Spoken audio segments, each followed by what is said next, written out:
오늘 우리들에게 주시는 하나님의 말씀은 출애굽기 17장 8절에서 16절까지 말씀입니다.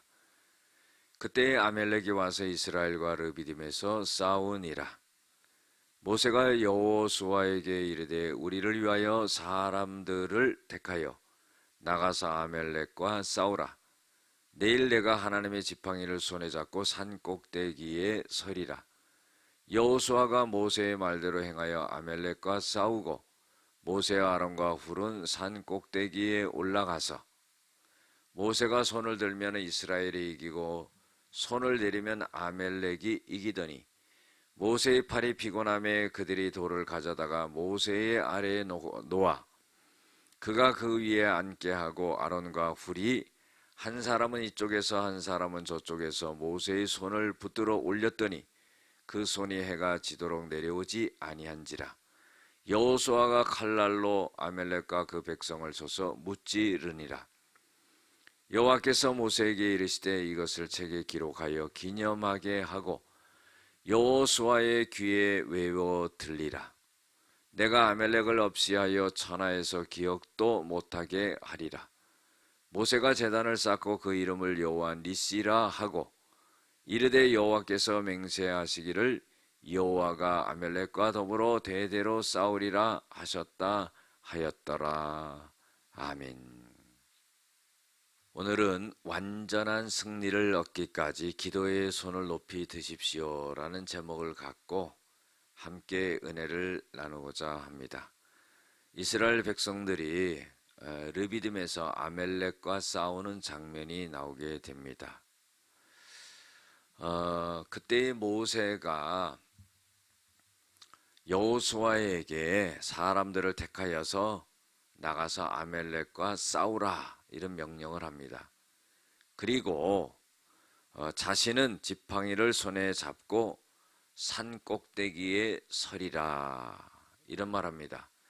산 꼭대기에 서 있는다는 것은 전쟁을 하는 것을 구경하고 있겠다는 그런 말이 아니라 하나님 앞에 기도하겠다 이런 말입니다. 그러니까 여호수아는 나가서 육신적으로 싸우고 모세는 산꼭대기에서 하나님 앞에 그 싸우는 장면을 보면서 기도하겠다 그런 말입니다. 여호수아가 모세의 말대로 행했다 그랬어요. 그리고 아멜렉과 싸우고 모세와 아론과 훌은 산 꼭대기에 올라가서 이제 손을 들고 기도하게 되는 겁니다.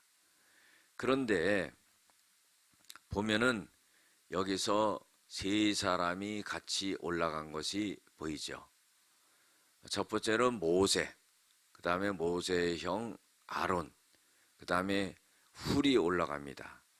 여러분들 훌이라는 이 사람은요, 모세의 누이인 미리암의 남편이죠.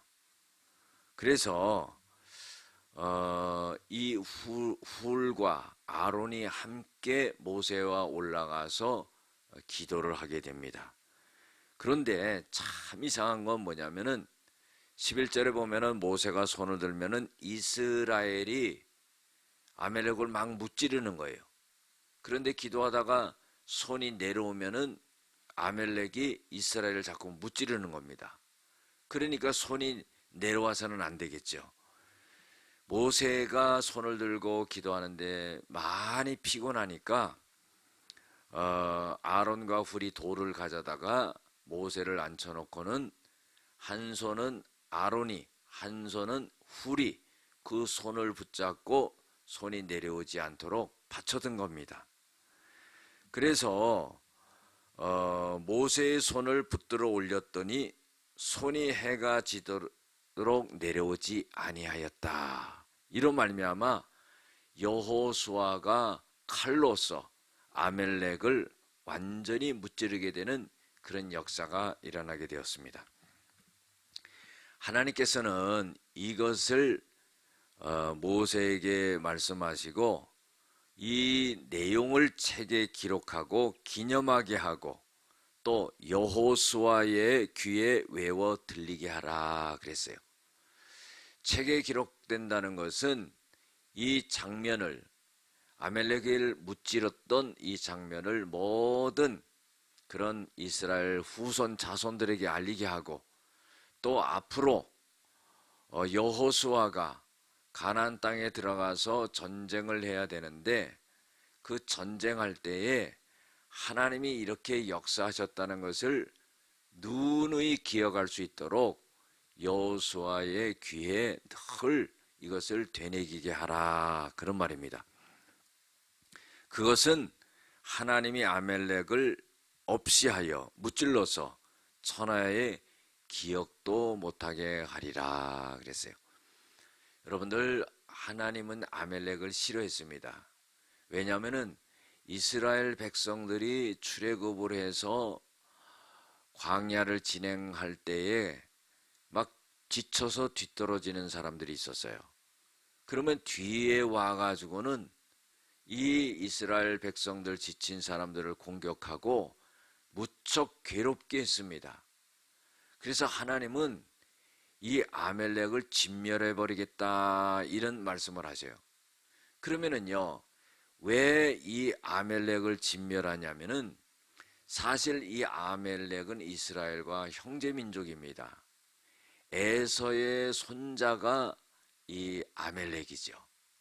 그러니까 우리가 에서 그러면은 에서의 후예들은 에돔 족속이다, 이렇게 알고 있는데, 이 에돔 족속과 같이 살지 못한 것은 왜 그러냐면은 에서의 아들인 엘리바스가 첩이었던 딥나를 얻어가지고 낳은 자식이 바로 이 아멜렉입니다. 그렇기 때문에 서자 출신이기 때문에 에돔 족속과 같이 살지를 못했던 거예요. 그래서 그런지는 몰라도 그 서자 출신의 그 족속들이 바로 이 아멜렉 족속이 되어서 이 이스라엘 백성들을 갖다가 계속적으로 괴롭혔던 거예요.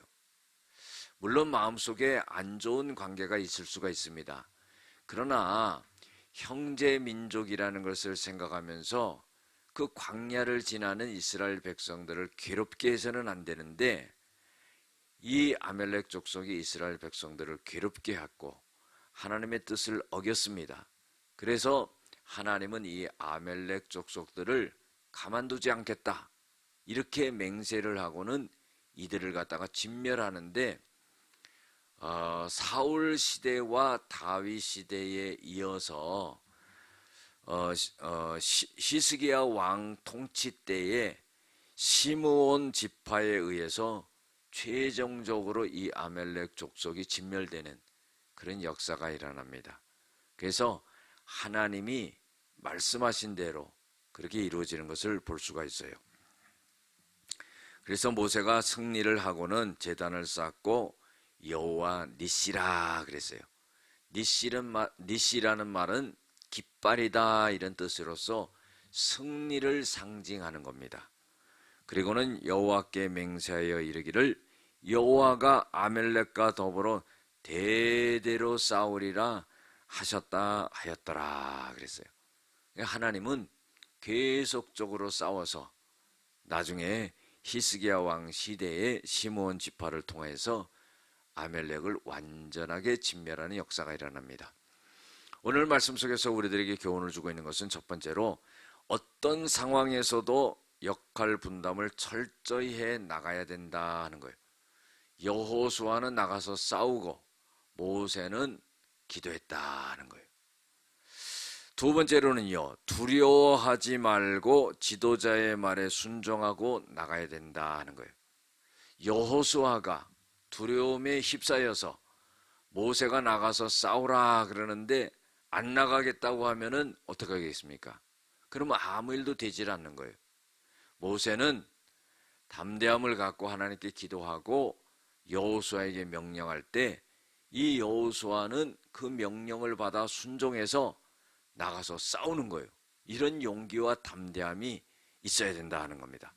세 번째로는요, 절박한 상황에서 먼저 기도가 있어야 된다 하는 거예요. 모세가 여호수아를 내보내고 가만히 앉아서 쉬는 게 아닙니다. 산에 올라가서 기도하면서 그 전쟁하는 광경을 보면서 하나님 앞에 기도했다는 거죠. 그래서 우리가 기도하는 게 중요하지요. 무엇보다도 새벽에 나와서 기도하는 게 가장 중요하다고 봅니다. 우리가 하루를 시작하면서 다른 시간에 기도할 시간이 없어요. 그리고 하루를 하나님께 맡긴다는 의미에서 새벽에 나와서 기도하면은 하루를 하나님께서 보장해 주는 그런 역사가 일어난다는 거예요. 네 번째로는요, 하나님의 진노를 얻게 되면 영영 진멸되고 만다는 거예요. 왜 하나님의 진노를 샀겠습니까?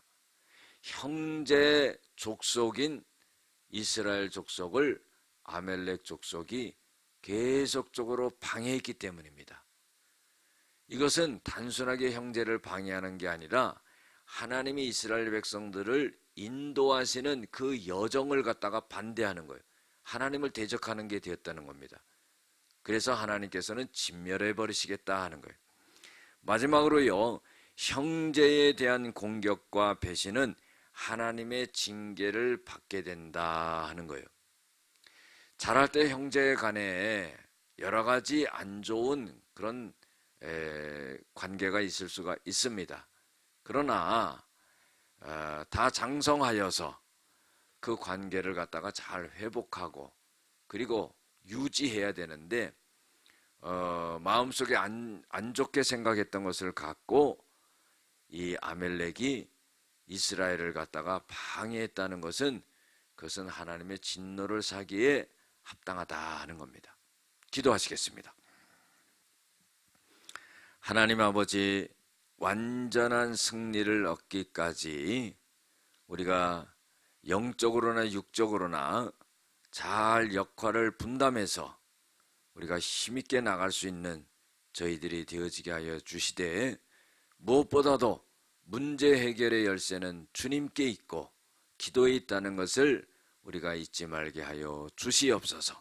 새벽에 나와 기도할 때마다 하나님이 역사하시고 은혜를 베풀어 주시고, 새벽에 기도할 때마다 하나님께서 큰 은혜와 축복으로 함께해 주시옵소서.